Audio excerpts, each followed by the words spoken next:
এবার আবু বকর রাদিয়াল্লাহু তাআলা আনহু ওই ব্যবসার টাকা থেকে নতুন মুসলমানদেরকে খাবারের ব্যবস্থা করে দেয়। আবু বকর রাদিয়াল্লাহু তাআলা আনহু দ্বীনের প্রতি, ইসলামের প্রতি তার এত মায়া, এত মোহাব্বত, এত ভালোবাসা। আবু বকর রাদিয়াল্লাহু তাআলা আনহু সিদ্ধান্ত নিয়ে নেয়, আমার যে মক্কার মধ্যে প্লেস মতো সুন্দর একটা ব্যবসা প্রতিষ্ঠান আছে, এই ব্যবসা প্রতিষ্ঠানটাকে আমি বিক্রি করে দিব, এই ব্যবসা প্রতিষ্ঠানটা আমি আর রাখবো না। আবু বকর রাদিয়াল্লাহু তাআলা আনহু মক্কার বাজারের মধ্যে ঢুকিয়া এলান করে দিছে, আমি আবু বকরের অমুক জায়গার দোকানটা বিক্রি করা হবে। আবু বকর রাদিয়াল্লাহু তাআলা আনহুর পাশের দোকানদার ইয়াহুদি আইসা বলে, ও আবু বকর, বলো তোমার ওই পজিশন সহ দোকানটা কত টাকা চাও? আবু বকর রাদিয়াল্লাহু বলে, এত টাকা চাই। সাথে সাথে ইয়াহুদি টাকাটা দিয়া দোকানটাকে খরিদ করে নিয়ে নেয়। আর ওই ইয়াহুদি ডাক দিয়া বলে, হায় রে, আবু বকর মুহাম্মদের মুরিদ হয়ে গেছে। আব্দুল্লাহ সন্তান মুহাম্মদের মুরিদ হওয়ার পরে আবু বকরের মাথা সব খেয়ে ফেলছে। এত সুন্দর একটা ব্যবসা প্রতিষ্ঠানকে ধ্বংস কইরা দিয়া, বিক্রি কইরা দিয়া আবু বকর ওই যে আব্দুল্লাহ সন্তান মুহাম্মদের পিছনে পিছনে দৌড়ায়। এবার কাফের বেঈমান মুশরিকের দলেরা একসঙ্গে বলা শুরু করলো, আবু বকর তো ক্ষতিগ্রস্ত হয়ে গেছে, আবু বকর তো ক্ষতিগ্রস্ত হয়ে গেছে। আবু বকর রাদিয়াল্লাহু তাআলা আনহু ওই ব্যবসার টাকা, ওই ব্যবসা প্রতিষ্ঠান বিক্রির টাকা নিয়ে নবীর দরবারের দিকে রওনা করে দিল। নবীর দরবারের দিকে যখন রওনা, আবু বকর রাদিয়াল্লাহু তাআলা আনহু রাস্তা দিয়া যাইতেছে, হঠাৎ করে শুনে শুধু কান্নার আওয়াজ, আর কানের মধ্যে একটা শব্দ ভেসে আসতেছে, আল্লাহু আহাদ, আল্লাহু আহাদ। আর শুধু কান্নার আওয়াজ। আবু বকর রাদিয়াল্লাহু তাআলা আনহু এইবার পাশে তাকায় দেখে হযরতে বেলাল রাদিয়াল্লাহু তাআলা আনহুকে উমাইয়া বেঈমানের দল তারা নিষ্ঠুর নির্যাতন করতেছে। যতবার আল্লাহর নাম জোরে জোরে নেয়, ততবার তার উপরে নির্যাতনের স্টিম রোলার চালায়া দেয়। আবু বকর রাদিয়াল্লাহু তাআলা আনহু উমাইয়া বেঈমানকে ডাক দিয়া বলে, ও উমাইয়া, এই মক্কার জমিনে এমন কোনো আইন নাই, কোন গোলামকে এমন ভাবে তুমি প্রহার করবা, এমন ভাবে মারবা, এই মক্কার জমিনে কোনো এরকম আইন নাই, কোনো নিয়ম নাই, কোনো নীতি নাই। তুমি বেলালের উপরে এমন নির্যাতন কেন চালাও? উমাইয়া বেঈমান ডাক দিয়া বলে, ও আবু বকর, যদি তোমার বেলালের প্রতি এত মায়া, এত মোহাব্বত আর ভালোবাসা লাগে, তাহলে বেলালকে কিনে নিয়ে তুমি আজাদ করে দাও, মুক্ত করে দাও। এবার আবু বকর রাদিয়াল্লাহু তাআলা আনহু বলে, কত টাকা চাও? এবার উমাইয়া বেঈমান 3 গোলামের দাম হাঁকে। আবু বকর রাদিয়াল্লাহু তাআলা আনহু দোকান বিক্রির সব টাকা দিয়া বেলাল রাদিয়াল্লাহু তাআলা আনহুকে কিনে নেয়। আলহামদুলিল্লাহ, আলহামদুলিল্লাহিল্লাযী কাফা ওয়া সালামুন আলা ইবাদিহিল্লাযীনা ইসতাফা। أما بعد فأعوذ بالله من الشيطان الرجيم. بسم الله الرحمن الرحيم.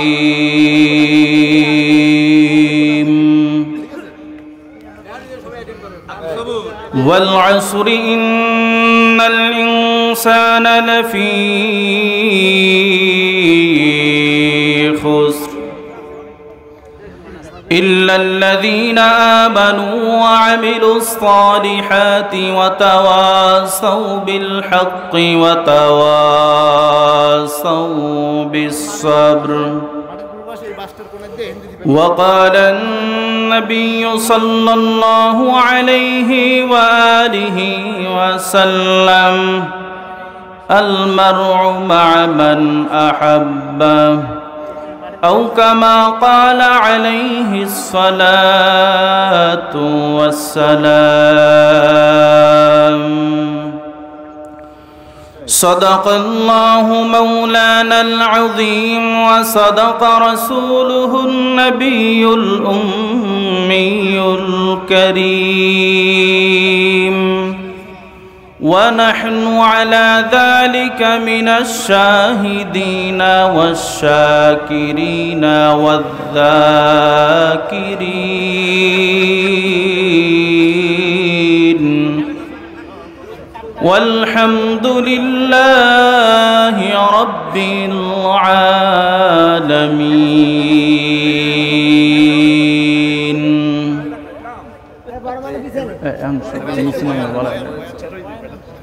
اللهم صل على محمد النبي الأمي الكريم وعلى آله وأصحابه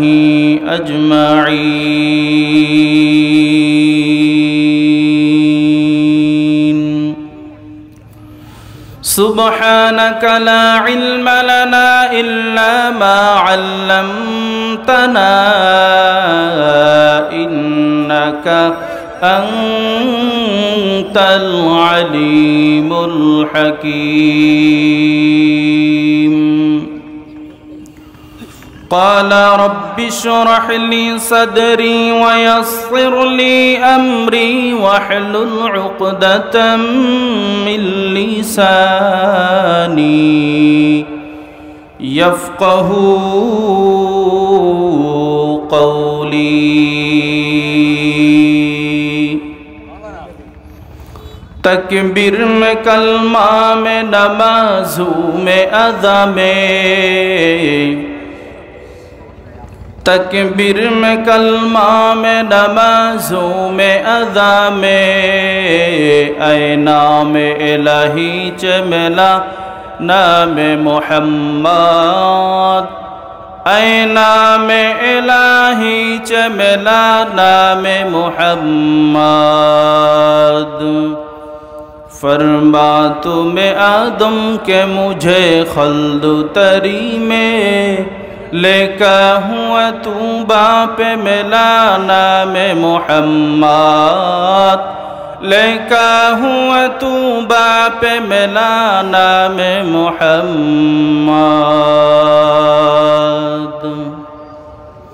শুকরিয়া আলহামদুলিল্লাহ. বাংলাদেশ মুজাহিদ কমিটি নিয়ামতি সাংগঠনিক ইউনিয়ন শাখা ও আত-তাকওয়া যুব সমাজের উদ্যোগে আয়োজিত আজকে এই অষ্টম বার্ষিক বিশাল ওয়াজ মাহফিল ও হালকায় জিকিরে উপস্থিত মুহতারাম সম্মানিত সভাপতি, আপনার আমার সকলের সুপরিচিত মুখ 14 নং নিয়ামতি ইউনিয়ন পরিষদের স্বনামধন্য সুযোগ্য চেয়ারম্যান জনাব মোহাম্মদ হুমায়ুন কবির, আজকের মাহফিলে প্রধান অতিথি হিসাবে গুরুত্বপূর্ণ বয়ান পেশ করবেন এদেশের লক্ষ কোটি কোটি তৌহিদি জনতার হৃদয়ের স্পন্দন, ধর্মীয় আধ্যাত্মিক রাহবার আমিরুল মুজাহিদিন আলহাজ হজরত মাওলানা মুফতি সৈয়দ মোহাম্মদ রেজাউল করিম পীর সাহেব হুজুর চরমনাই। উপস্থিত বিশেষ অতিথিবৃন্দ, মুআজ্জাজ মুকাররম জাতির মাথার মুকুট হজরতে উলামায়ে কেরাম, দূর দূরান্ত আঁকাবাঁকা পথ থেকে আগত মুরব্বিয়ানে কেরাম, যুবক ভাইয়েরা, পর্দার আড়ালে অবস্থানরত সুশিক্ষিতা মাহতারিমা মা ও বোনেরা আমার, সৃষ্টির মহান স্রষ্টা দয়াময় রব্বুল আলামিন আল্লাহ তাবারাক ওয়া তাআলার দরবারে লাখো কোটি কোটি শুকর ও সুজুদ যেই মহান স্রষ্টা রব্বুল আলামিন আল্লাহ তাআলা আপনাকে আমাকে দয়া করে, মায়া করে, ইহসান করে, ভালোবেসে কোরআন হাদিসের মজলিসে জান্নাতের বাগানে আসার এবং বসার মতন তৌফিক দান করেছেন। এই জন্য সেই মহান স্রষ্টা রব্বুল আলামিন আল্লাহ তাবারাক ওয়া তাআলার দরবারে আমরা সকলেই প্রাণ খুলে শুকর আদায় করি আলহামদুলিল্লাহ। প্রিয় হাজিরিন, খুতবা শুরুতে পবিত্র কোরআনুল কারীমের মশহুর একটি পরিচিত সূরা সূরাতুল আসর তেলাওয়াত করেছি। রব্বে করিম আল্লাহ তাআলা সূরাতুল আসরের শুরুর অংশে সময়ের শপথ খেয়েছেন। কিসের শপথ? সময়ের শপথ। সময় দামি এবং গুরুত্বপূর্ণ একটি সম্পদ। আল ওয়াক্তু লা ইয়ান্তাজিরু লি আহাদিন, সময় এবং স্রোত কারোর জন্য অপেক্ষা করে না। কি বলেন ঠিক কিনা?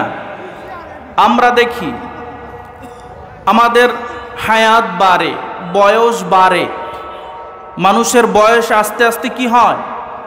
বাড়ে, বৃদ্ধি পায়। মূলত মানুষের বয়স বাড়ে না। দিন যত যায়, সেকেন্ড যত যায়, মিনিট যত যায়, ঘন্টা যত যায়, তত মানুষ আস্তে আস্তে তার হায়াত থেকে ওই সেকেন্ড, ওই ঘন্টা, ওই মিনিট কমে যায়। মানুষ কবরের দিকে আস্তে আস্তে আগায়া যায়। আপনার যদি 60 বছর হায়াত থেকে থাকে, 60 বছর থেকে একটা বছর যদি চলে যায়, তাহলে 1 বছর আপনার হায়াত থেকে কমে গেল, কবরের দিকে আপনি 1 বছর আগায়া গেলেন। প্রিয় হাজিরিন, সময়ের গুরুত্ব দিতে হবে। রব্বে করিম আল্লাহ তাআলা সময়ের শপথ করে বলেন, ইন্নাল ইনসানা লাফি খুসর, দুনিয়ার সব মানুষ ক্ষতিগ্রস্ত, সব মানুষ বিফল, সব মানুষ জাহান্নামী। ইল্লাল্লাযীনা আমানু, কিন্তু 4 শ্রেণীর মানুষ জাহান্নামে যাবে না। কয় শ্রেণীর মানুষ? 4 শ্রেণীর মানুষ জাহান্নামে যাবে না। 1 নাম্বার, ইল্লাল্লাযীনা আমানু, যারা ঈমান এনেছে কার উপর? রব মালিক আল্লাহ তাআলার উপর। 2 নাম্বার, ওয়া আমিলুস সলিহাত, যারা ঈমান আনার পরে নেক আমল করেছে, তারা জাহান্নামে যাবে না, তারা ক্ষতিগ্রস্ত হবে না। 3 নাম্বার, ওয়া তাওয়াসাউ বিল হক, যারা হকের উপরে প্রতিষ্ঠিত রয়েছে, তারা জাহান্নামে যাবে না, তারা ক্ষতিগ্রস্ত হবে না। 4 নাম্বার, ওয়া তাওয়াসাউ বিস সবর, যারা বিপদে আপদে বালা মুসিবতের মধ্যে ধৈর্য ধারণ করবে, সবর ইখতিয়ার করবে, তারা জাহান্নামে যাবে না। ভাইরা আমার, রব্বে করিম আল্লাহ তাআলা বললেন, ওয়াল আসর ইন্নাল ইনসানা লাফি খুসর। রব্বে করিম আল্লাহ তাআলা দুনিয়ার সব মানুষদেরকে বুঝানোর জন্য বলেন, গুরুত্ব বুঝানোর জন্য রব্বে করিম আল্লাহ তাআলা সময়ের শপথ খেলেন। সময়ের শপথ খেয়ে রব্বে করিম আল্লাহ তাআলা বলেন, দুনিয়ার সব মানুষ ক্ষতিগ্রস্ত, সব মানুষ বিফল, সব মানুষ জাহান্নামী, তবে 4 শ্রেণীর মানুষ জাহান্নামে যাবে না। 4 শ্রেণীর মানুষ জাহান্নামে যাবে না। 4 শ্রেণীর মানুষের জীবন সফল। 4 শ্রেণীর মানুষ, তারা সফল কাম, সফলতার চূড়ান্ত ঠিকানায় পৌঁছে গেছে, সফলতা অর্জন করেছে। এর মধ্যে 1 নাম্বার, ইল্লাল্লাযীনা আমানু, যারা ঈমান এনেছে রব মালিক আল্লাহ তাআলার উপর, যারা আল্লাহর উপর ঈমান এনেছে, তারা ক্ষতিগ্রস্ত হবে না, তারা জাহান্নামে যাবে না। ভাইরা আমার, রব্বে করিম আল্লাহ তাআলা এই সূরা আসরটাকে কেন নাজিল করলেন? মক্কার মধ্যে প্রতিষ্ঠিত একজন ব্যবসায়ী, এই ব্যবসায়ীর নাম হলো হযরতে আবু বকর রাদিয়াল্লাহু তাআলা আনহু। এই মক্কার মধ্যে প্রতিষ্ঠিত ব্যবসায়ী, তার বাবাও ছিলেন মক্কার মধ্যে প্রতিষ্ঠিত একজন ব্যবসায়ী, দাদাও একজন প্রতিষ্ঠিত ব্যবসায়ী। পরিবার বংশ পরক্রমায় একজন সম্ভ্রান্ত পরিবারের মানুষ হযরতে আবু বকর রাদিয়াল্লাহু তাআলা আনহু। তার বাবাও ব্যবসায়ী, দাদাও ব্যবসায়ী। শুধু স্বাভাবিক ব্যবসায়ী এমনটা না, বরং অনেক প্রতিষ্ঠিত ভালো বড় ধরনের ব্যবসায়ী। নবীজি সাল্লাল্লাহু আলাইহি ওয়াসাল্লামের উপরে হেরা পর্বতে যখন পবিত্র কুরআনুল কারীম নাজিল হয়ে গেল, রাসূলুল্লাহ সাল্লাল্লাহু আলাইহি ওয়াসাল্লাম যখন ওহী প্রাপ্ত হলেন, দ্বীনের দাওয়াত দেওয়া শুরু করলেন, কালেমার দাওয়াত দেওয়া শুরু করলেন। কিন্তু দ্বীনের দাওয়াত, কালেমার দাওয়াত মানুষগুলো গ্রহণ করে না, মানুষগুলো তাকে প্রত্যাখ্যান করে, তার বংশের মানুষরা তার বিরোধিতা করে, তার বংশের মানুষরা বিরোধিতা করে। আল্লাহর নবী সাল্লাল্লাহু আলাইহি ওয়াসাল্লাম দ্বীনের দাওয়াত নিয়া, ইসলামের দাওয়াত নিয়া হযরতে আবু বকর রাদিয়াল্লাহু তাআলা আনহুর কাছে হাজির হয়ে গেলেন। আবু বকর রাদিয়াল্লাহু তাআলা আনহু নবীজির হাতে হাত দিয়া কালেমা পড়ে মুসলমান হয়ে গেলেন।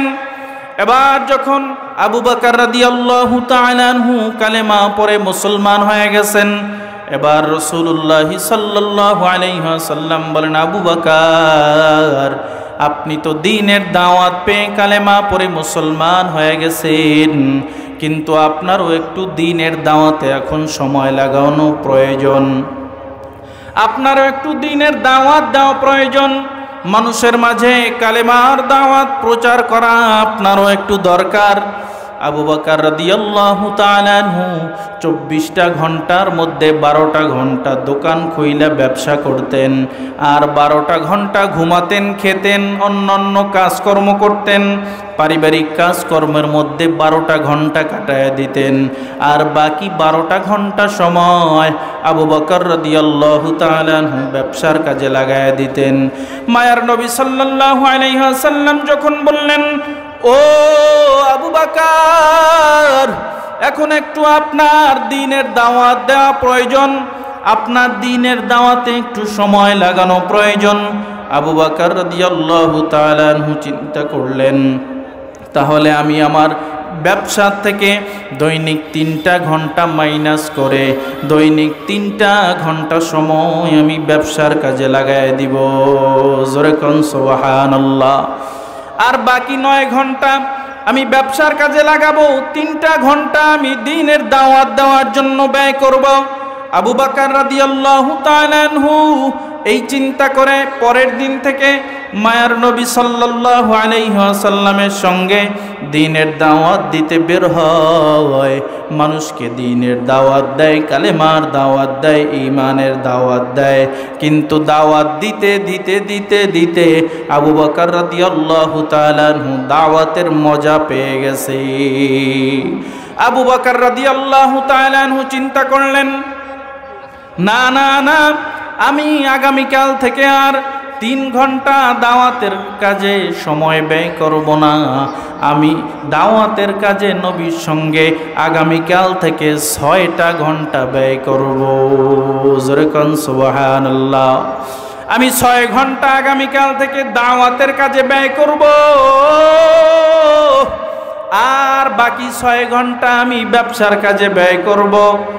এই 6 ঘন্টা আমি ভাগ কইরা 6 ঘন্টা নবীর সঙ্গে দ্বীনের দাওয়াত দিব, ইসলামের দাওয়াত দিব, কালেমার দাওয়াত দিব, আর বাকি 6 ঘন্টা ব্যবসার কাজে আমি লাগায়া দিব।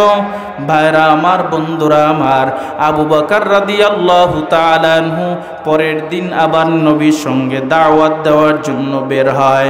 মানুষকে দ্বীনের দাওয়াত দেয়, কালেমার দাওয়াত দেয়, ঈমানের দাওয়াত দেয়।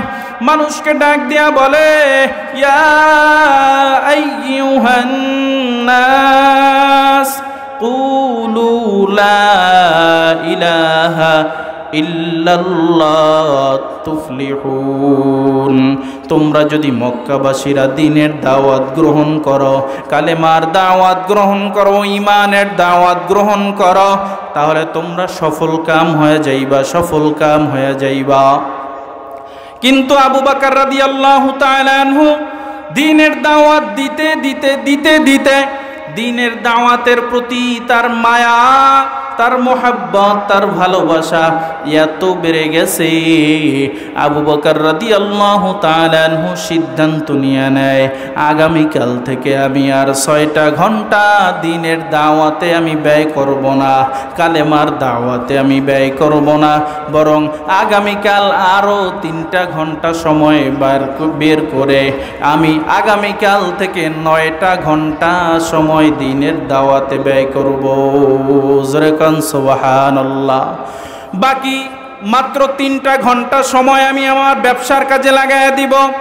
যেই আবু বকর রাদিয়াল্লাহু তাআলা আনহু দৈনিক 12 ঘন্টা সময় ব্যবসার কাজে লাগাইয়া দিতেন, সেখান থেকে ভাগ করতে করতে করতে করতে এখন মাত্র 3টা ঘন্টা সময় ব্যবসার কাজে লাগায়, আর বাকি 9টা ঘন্টা সময় তিনি দ্বীনের দাওয়াত দেয়, কালেমার দাওয়াত দেয়, ইসলামের দাওয়াত দেয়। কিন্তু 3টা ঘন্টা সময় ব্যবসার কাজে লাগায়। ব্যবসার তো কোনো উন্নতি নাই। মক্কার মধ্যে প্রতিষ্ঠিত ব্যবসায়ী, কিন্তু ব্যবসা আস্তে আস্তে আস্তে আস্তে ধ্বংসের দিকে যাইতেছে। আবু বকর রাদিয়াল্লাহু তাআলা আনহু তার আশেপাশে যেই সমস্ত কাফের বেঈমান মুশরিকদের দোকান, তারা বলে দেখো ওই যে আবু বকর আব্দুল্লাহর সন্তান মুহাম্মদের মুরিদ হইয়া তিনি ব্যবসাকে ধ্বংস কইরা তিনি আব্দুল্লাহর সন্তান মুহাম্মদের পিছনে পিছনে দৌড়ায়। আবু বকর তো ব্যবসায় ক্ষতিগ্রস্ত হয়ে গেছে, আবু বকর তো ব্যবসায় ক্ষতিগ্রস্ত হয়ে গেছে। আবু বকরের জীবন তো বিফল, আবু বকরের জীবন তো ক্ষতিগ্রস্ত হয়ে গেছে। আবু বকর রাদিয়াল্লাহু তাআলা আনহু এইবার দৈনিক 9টা ঘন্টা সময় দ্বীনের কাজে লাগায়া দেয়, দাওয়াতে লাগায়া দেয়। কিন্তু দাওয়াত দিতে দিতে দিতে দিতে তার হালাত, তার অবস্থা এমন হয়ে যায়, আবু বকর রাদিয়াল্লাহু তাআলা আনহু সিদ্ধান্ত নেয় এখন আমি আর দৈনিক 3টা ঘন্টাও ব্যবসার কাজের মধ্যে আমি দিতাম, এই 3টা ঘন্টা সময় আমি আর ব্যবসার কাজে লাগাবো না। এই 3টা ঘন্টা সময়ও আমি আমার নবীর সঙ্গে দ্বীনের দাওয়াত দেওয়ার জন্য লাগায়া দিব। ভাইরা আমার, এখন ব্যবসা বন্ধ করে 12টা ঘন্টা সময় দ্বীনের দাওয়াতে লাগায়া দেয়। এদিকে মানুষকে যত দ্বীনের দাওয়াত দেয়, ইসলামের দাওয়াত দেয়, মানুষ তত দ্বীনের দাওয়াত গ্রহণ করে, কালেমার দাওয়াত গ্রহণ করে, নতুন নতুন অনেক মুসলমান হয়ে যায়। কিন্তু যারা কালেমার দাওয়াত গ্রহণ করে, কাফের বেঈমান মুশরিকের দলেরা, তারা ওই নব মুসলিমদেরকে, নতুন মুসলমানদেরকে কোনো কাজ দেয় না। কোনো কাজ না দেওয়ার ফলে তারা রিজিকের অভাবের মধ্যে নিমজ্জিত হয়ে যায়। কাফের বেঈমান মুশরিকের দলেরা ডাক দিয়া বলে, তোমরা আব্দুল্লাহর সন্তান মুহাম্মাদের মুরিদ হয়ে গেছো, ওই যে আবু বকরের দ্বীনের দাওয়াত তোমরা গ্রহণ করেছো, যাও যাও, আমরা তোমাদেরকে কাজ দিব না, কোনো খাবার দিব না। আব্দুল্লাহর সন্তান মুহাম্মাদের কাছে গিয়া তোমরা খাবার চাও, তোমরা কাজ চাও।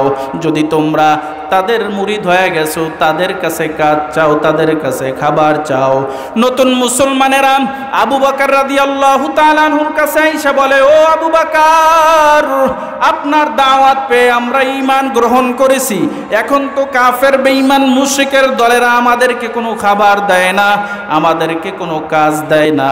এবার আবু বকর রাদিয়াল্লাহু তাআলা আনহু ওই ব্যবসার টাকা থেকে নতুন মুসলমানদেরকে খাবারের ব্যবস্থা করে দেয়। আবু বকর রাদিয়াল্লাহু তাআলা আনহু দ্বীনের প্রতি, ইসলামের প্রতি তার এত মায়া, এত মোহাব্বত, এত ভালোবাসা। আবু বকর রাদিয়াল্লাহু তাআলা আনহু সিদ্ধান্ত নিয়ে নেয়, আমার যে মক্কার মধ্যে প্লেস মতো সুন্দর একটা ব্যবসা প্রতিষ্ঠান আছে, এই ব্যবসা প্রতিষ্ঠানটাকে আমি বিক্রি করে দিব, এই ব্যবসা প্রতিষ্ঠানটা আমি আর রাখবো না। আবু বকর রাদিয়াল্লাহু তাআলা আনহু মক্কার বাজারের মধ্যে ঢুকিয়া এলান করে দিছে, আমি আবু বকরের অমুক জায়গার দোকানটা বিক্রি করা হবে। আবু বকর রাদিয়াল্লাহু তাআলা আনহুর পাশের দোকানদার ইয়াহুদি আয়েশা বলে, ও আবু বকর, বলো তোমার ওই পজিশন সহ দোকানটা কত টাকা চাও? আবু বকর রাদিয়াল্লাহু বলে, এত টাকা চাই। সাথে সাথে ইয়াহুদি টাকাটা দিয়া দোকানটাকে খরিদ করে নিয়ে নেয়। আর ওই ইয়াহুদি ডাক দিয়া বলে, হায় রে, আবু বকর মুহাম্মদের মুরিদ হয়ে গেছে। আব্দুল্লাহর সন্তান মুহাম্মদের মুরিদ হওয়ার পরে আবু বকরের মাথা সব খেয়ে ফেলছে। এত সুন্দর একটা ব্যবসা প্রতিষ্ঠানকে ধ্বংস কইরা দিয়া, বিক্রি কইরা দিয়া আবু বকর ওই যে আব্দুল্লাহ সন্তান মুহাম্মদের পিছনে পিছনে দৌড়ায়। এবার কাফের বেঈমান মুশরিকের দলেরা একসঙ্গে বলা শুরু করলো, আবু বকর তো ক্ষতিগ্রস্ত হয়ে গেছে, আবু বকর তো ক্ষতিগ্রস্ত হয়ে গেছে। আবু বকর রাদিয়াল্লাহু তাআলা আনহু ওই ব্যবসার টাকা, ওই ব্যবসা প্রতিষ্ঠান বিক্রির টাকা নিয়ে নবীর দরবারের দিকে রওনা করে দিল। নবীর দরবারের দিকে যখন রওনা, আবু বকর রাদিয়াল্লাহু তাআলা আনহু রাস্তা দিয়া যাইতেছে, হঠাৎ করে শুনে শুধু কান্নার আওয়াজ, আর কানের মধ্যে একটা শব্দ ভেসে আসতেছে, আল্লাহু আহাদ, আল্লাহু আহাদ। আর শুধু কান্নার আওয়াজ। আবু বকর রাদিয়াল্লাহু তাআলা আনহু এইবার পাশে তাকায় দেখে হযরতে বেলাল রাদিয়াল্লাহু তাআলা আনহুকে উমাইয়া বেঈমানের দল তারা নিষ্ঠুর নির্যাতন করতেছে। যতবার আল্লাহর নাম জোরে জোরে নেয় ততবার তার উপরে নির্যাতনের স্টিম রোলার চালায়া দেয়। আবু বকর রাদিয়াল্লাহু তাআলা আনহু উমাইয়া বেঈমানকে ডাক দিয়া বলে, ও উমাইয়া, এই মক্কার জমিনে এমন কোনো আইন নাই, কোনো গোলামকে এমন ভাবে তুমি প্রহার করবা, এমন ভাবে মারবা। এই মক্কার জমিনে কোনো এরকম আইন নাই, কোনো নিয়ম নাই, কোনো নীতি নাই। তুমি বেলালের উপরে এমন নির্যাতন কেন চালাও? উমাইয়া বেঈমান ডাক দিয়া বলে, ও আবু বকর, যদি তোমার বেলালের প্রতি এত মায়া, এত মহব্বত আর ভালোবাসা লাগে, তাহলে বেলালকে কিনে নিয়ে তুমি আজাদ করে দাও, মুক্ত করে দাও। এবার আবু বকর রাদিয়াল্লাহু তাআলা আনহু বলে, কত টাকা চাও? এবার উমাইয়া বেঈমান 3 গোলামের দাম হাঁকে। আবু বকর রাদিয়াল্লাহু তাআলা আনহু দোকান বিক্রির সব টাকা দিয়া বেলাল রাদিয়াল্লাহু তাআলা আনহুকে কিনে নেয়। ভাইরা আমার, যখন দোকান বিক্রির সব টাকা দিয়া বেলাল রাদিয়াল্লাহু তাআলা আনহুকে কেনা হয়, তখন ইহুদি বেঈমানরা জোরে জোরে বলা শুরু করে, হায় হায়, আবু বকর তো ক্ষতিগ্রস্ত হয়ে গেছে, আবু বকর তো ধ্বংস হয়ে গেছে, আবু বকরের জীবন তো বিফল। আল্লাহ তাআলা সূরাতুল আসর নাজিল করে জানাইয়া দেয়, ও পয়গম্বর, সময়ের শপথ, আপনি আবু বকরকে জানাইয়া দেন, ইল্লাল্লাযীনা আমানু, সব মানুষ ক্ষতিগ্রস্ত হবে না, সব মানুষ জাহান্নামে যাবে না, একমাত্র শুধুমাত্র যারা 4 গুণ ওয়ালা মানুষ থাকবে তারা জাহান্নামে যাবে না। ইল্লাল্লাযীনা আমানু ওয়া আমিলুস সলিহাতি ওয়া তাওয়াসাউ বিল হাক্কি ওয়া তাওয়াসাউ বিস সবর। ও পয়গম্বর, আপনি আবু বকরকে জানাইয়া দেন, আবু বকর ঈমান এনেছে। ইল্লাল্লাযীনা আমানু, 1 নাম্বার শর্ত যারা ঈমান আনবে। আবু বকর আল্লাহর উপরে ঈমান এনেছে। আমানতু বিল্লাহি ওয়া মালাইকাতিহি ওয়া কুতুবিহি ওয়া রাসূলিহি ওয়াল ইয়াউমিল আখিরি ওয়াল কদরি খায়রিহি ওয়া শাররিহি মিনাল্লাহি তাআলা ওয়াল বা'সি বা'দাল মাউত। 2 নাম্বার গুণ, আবু বকর নেক আমল করেছে, দানের আমল করেছে। 3 নাম্বার, আবু বকর হকের উপরে প্রতিষ্ঠিত আছে। এবার 4 নাম্বার গুণে আবু বকরকে গুণান্বিত হতে বলেন, আবু বকরকে সবর এখতিয়ার করতে বলেন। আবু বকরের ঠিকানা আমি আল্লাহ জান্নাতের উচ্চ মাকামে দান করব। আশারায়ে মুবাশশারার 1 নাম্বার সদস্য হলো আবু বকর রাদিয়াল্লাহু তাআলা আনহু। ভাইরা আমার, বন্ধুরা আমার, আমাদেরকেও 4 গুণে গুণান্বিত হওয়া লাগবে, আমাদেরকেও 4 গুণ অর্জন করা লাগবে। আল্লাহর উপরে ঈমান আনবো, এরপরে নেক আমল করব, এরপরে আমরা হকের উপরে প্রতিষ্ঠিত থাকব, এরপরে ধৈর্য ধারণ করব, কিন্তু ঈমান আনার পরে, নেক আমল করার পরে, হকের উপরে প্রতিষ্ঠিত থাকার পরে এরপরেই কিন্তু মুমিন ইমানদারের উপরে বিপদ আসবে, বালা মুসিবত আসবে, চতুর্দিক দিয়া বিপদ আসবে, বালা মুসিবত আসবে। এই বিপদ আপদ বালা মুসিবতের মধ্যে সবর, ধৈর্য ধারণ করতে হবে। আমাদের কোনো বেহুশ হওয়া যাবে না, সবর হারায়া ফেলানো যাবে না। আমরা বলি আমরা সবাই নামাজি, আমাদের উপরে কি আল্লাহ বেশি বিপদ দেয়? যারা বেশি নামাজি হয়, দিনদার হয়, ইমানদার হয়, তাদের উপরে বিপদ আপদ বালা মুসিবত বেশি আসে। জোরে বলেন ঠিক কিনা? এই বিপদ আপদ বালা মুসিবত হলো ঈমানের পরীক্ষা। কিসের পরীক্ষা? সব নবী রাসূলরা ঈমানের পরীক্ষা দিয়েছেন। কিসের পরীক্ষা দিয়েছেন? ঈমানের পরীক্ষা দিয়েছেন।